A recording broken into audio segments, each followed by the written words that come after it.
done, get an invalidation request done. So, in this case, most of the activities of the IP department are R&D driven. However, can we have a system in which IP department becomes an equal participant in driving the R&D program by providing strategic insights to them for developing their products? In my opinion, yes, we can. IP departments today, they can achieve much more rather than merely acting as support functions. Like we have listed a few of these, like you can help the R&D departments spot technology advancements and identify the white spaces for further innovation. You can steer R&D strategies based on the technological positioning of competitors, understand what my competitors have patented, what technology they own, and then formulate an equivalent R&D strategy. I can identify the technology leaders and the IP strategies which they can follow. At the same time, an IP department can act as a performance measurement or the performance manager for the R&D team. And lastly, assist them in innovation creation at a very broad perspective. So how do we do that? In our opinion, we can follow a three-pronged approach to help R&D departments formulate an effective R&D or innovation strategy. So this would look like creating a technology database, providing a deep dive analysis, and help them drive the R&D decisions. Now, how can I achieve this? Now, what do you mean by technology database over here? So, a technology database would typically look like a categorized database of patents for technologies in which the company is active in. So let's say, for example, you have a vacuum cleaner manufacturer, and if I have a team that manufactures nozzles, create a patent database of nozzles, categorize it across the different technology functions, and submit it to the inventors.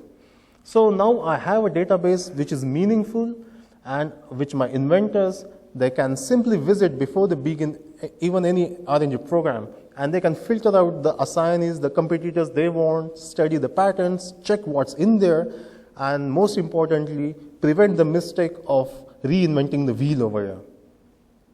If for the global companies, such databases can be hosted online so that participants from different geographies, they can access the database and check what's over there.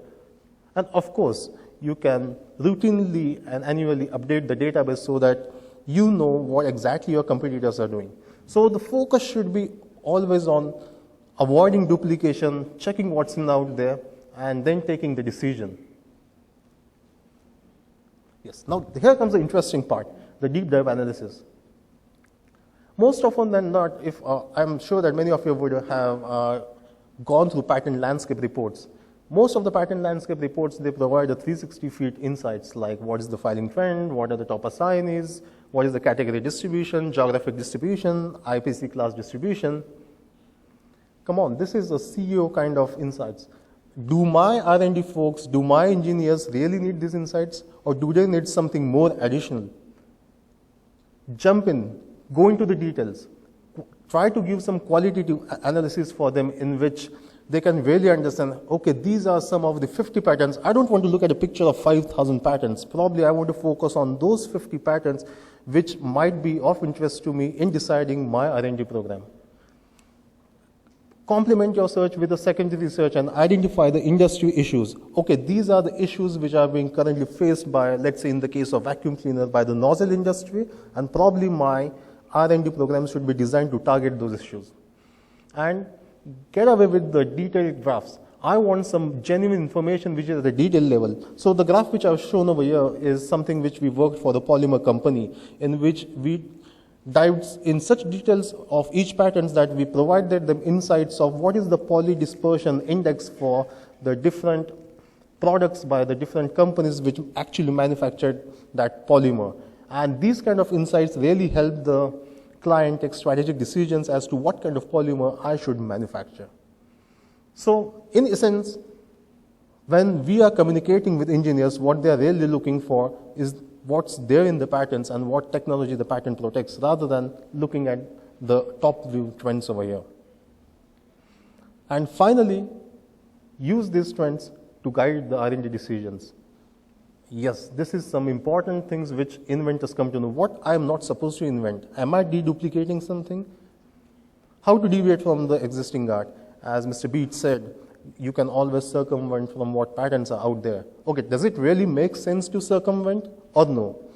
I will share a good anecdote with you over here. So we work with a shaver company, and when I visited the IP Council, he narrated an interesting anecdote to me saying that the inventors, they designed a shaver and they came to me for an FTO. Our team, with 15 patents to them saying, you're infringing on this.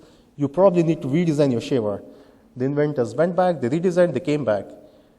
The IP team, they drove them back and asked to redesign it, showing some 5 patents to them. The entire cycle is repeated for 2 to 3 times. And finally, when the IP department gave a green signal, the shaver was not working. The shaver could not function.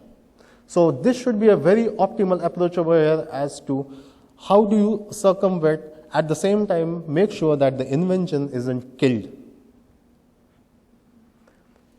You can absolutely identify some good merger and M&A options over here when you read the patents, you go through the patent database before you even start with the R&D program. Is it worth investing these many efforts, probably innovating or probably driving a research and development program? Probably these are the bunch of patents which the companies out there own. I can as well acquire the set of patents and have the technology integrated in mine. Yes, this can save you lots of costs over here. And it can also help you identify threats, probably when you're designing, am I infringing on someone else's IP? And finally, you can definitely end up optimizing your R&D spends by having a strategy in which the IP department intelligently feeds the R&D department with such kind of strategic data. To summarize, before I end up my presentation, I would like to throw upon you an European Patent Office report which said that almost 30% of the patents that were filed with the European Patent Office were duplication. And if we were to take that number, that amounts to somewhere around $45 billion of losses for companies taken collectively. So here's one of the links, the feeder section of the IP value chain, where companies can try to optimize their costs with hand-on support by IP departments. So, and with that, I close my presentation. We have a booth over there, and we can have further conversations if anyone's interested over here. Thank you.